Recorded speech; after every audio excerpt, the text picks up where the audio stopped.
What is the first question we ask when we meet a new person? It's almost always, so what do you do? And in that moment, we are expected to compress the vast, complex universe of our identity into a single job title. I'm a lawyer, I'm a teacher, I'm an engineer. But what happens when that one thing you are gets shaky? When an industry changes, a job is lost, or a passion cools? For many, it feels like an existential earthquake. Because we have been sold a story, a powerful and limiting one, that to be successful and fulfilled, you must find your one true passion and build your entire life around it. What if that story is not only wrong, but neurologically hazardous? What if having many passions, far from being a distraction, is actually the key to a more resilient, creative, and fulfilling life? Welcome back to the Student of Life podcast. I'm your host, Olivia Vasilev. This season, we've built an outer toolkit full of powerful, standalone systems. Now we reach a crucial question. What is the overarching structure that holds them all together? What is the philosophy for the life that isn't a narrow path, but a rich landscape? Today, we let go of the single identity and embrace a dynamic, diversified model. This is about designing the portfolio life. To understand the power of a portfolio, we must first see the risk of putting all our identity eggs in one basket. Our sense of self is not just psychological, it's biological. It's a network of neural pathways, primarily in the prefrontal cortex and the default mode network, that fire when we think about who we are. When you tightly couple your identity to a single role, I'm a marketing director, you strengthen a very specific monolithic self-schema. This comes with severe cognitive vulnerabilities. First, it creates a massive threat surface area for your amygdala. Any setback in that one domain, a missed promotion, a critical review, a project failure, isn't just a personal setback. It's perceived as a threat to your core self. This triggers a disproportional stress response, flooding your system with cortisol. Your brain reads a professional challenge as an existential one. Second, it leads to neural exhaustion. Just as muscles fatigue from overuse, specific neural circuits can become depleted from constant repetitive activation. If all your thinking, problem solving, and social interaction is funneled through the context of one job, you are overworking a specific network. This is a key component of burnout, which neuroscientists now see not just as an emotional exhaustion, but as a literal impairment of the prefrontal cortex's executive functions. And third, it makes you vulnerable to what economists call idiosyncratic risk. This is risk that affects one asset. If your entire sense of worth and purpose is tied to one role, you have no psychological diversification. A change in that role, whether chosen or forced, can cause what researchers called a narrative rupture, a shattering of your life story that is deeply destabilizing. The single identity model is a high-stakes, high-stress way to live. It asks your brain to bet everything on one outcome. And our brains, for all their brilliance, are not wired to thrive under the kind of concentrated risk. So, what is the alternative? We take a cue from modern finance. A wise investor does not put all their capital into one stock. They build a diversified portfolio to manage risk and capture growth across different sectors. We can apply this same principle to our lives, not just our money. We can build a portfolio of identities.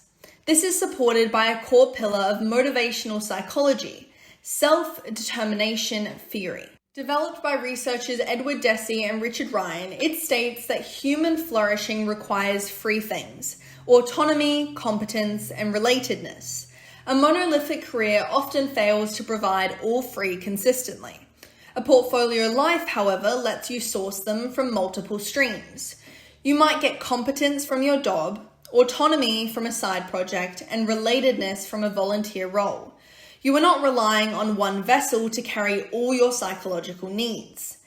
Neurologically, this diversification is brilliant. Engaging in different types of activities, say analytical work, creative writing, physical sport, and community teaching, activates different and sometimes opposing neural networks.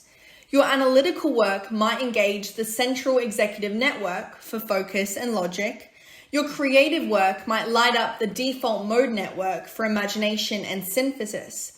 Your physical activity regulates your cerebellum and motor cortex, reducing stress hormones, and your community work triggers the brain's social reward circuits, releasing oxytocin.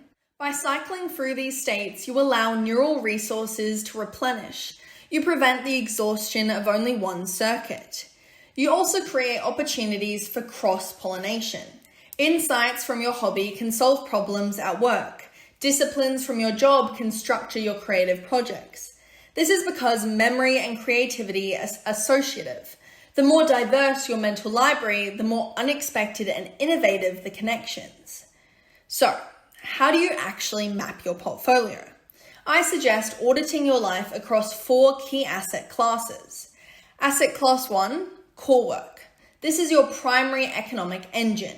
It pays the bills, it may not be your passion, and that's okay. Its job is to provide resource and stability. You evaluate it on criteria like income, learning, and stability. Asset class 2, passion projects. These are endeavors driven by intrinsic joy and curiosity. Writing a novel, learning an instrument, building an open source tool. They provide autonomy and mastery.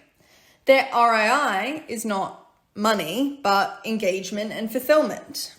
Asset class 3, learning sprints. These are the 30-day intensives we discussed.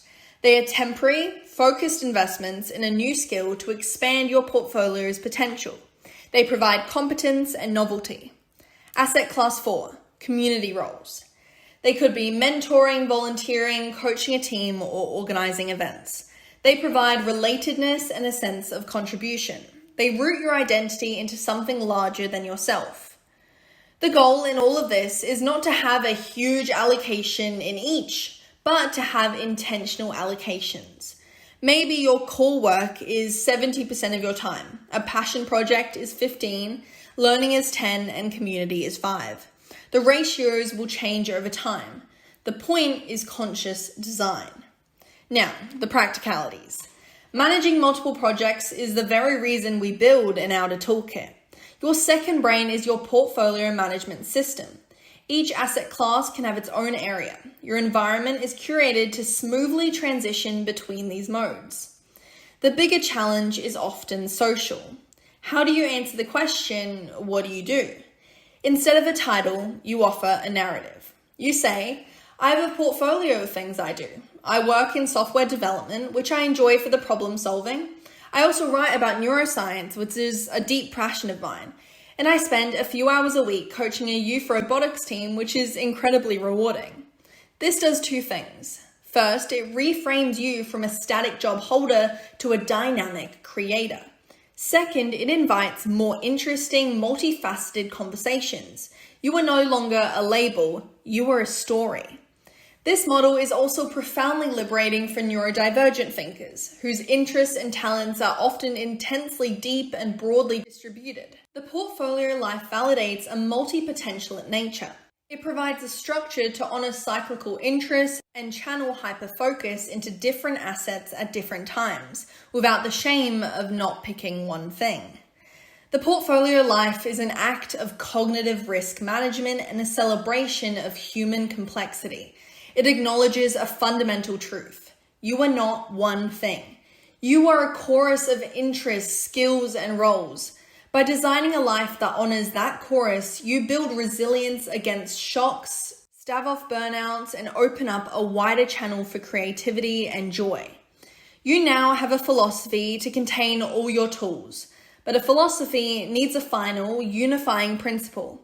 How do you ensure all these moving parts, your inner state, your outer systems, your portfolio, work in harmony, especially when facing disagreement or conflicting information?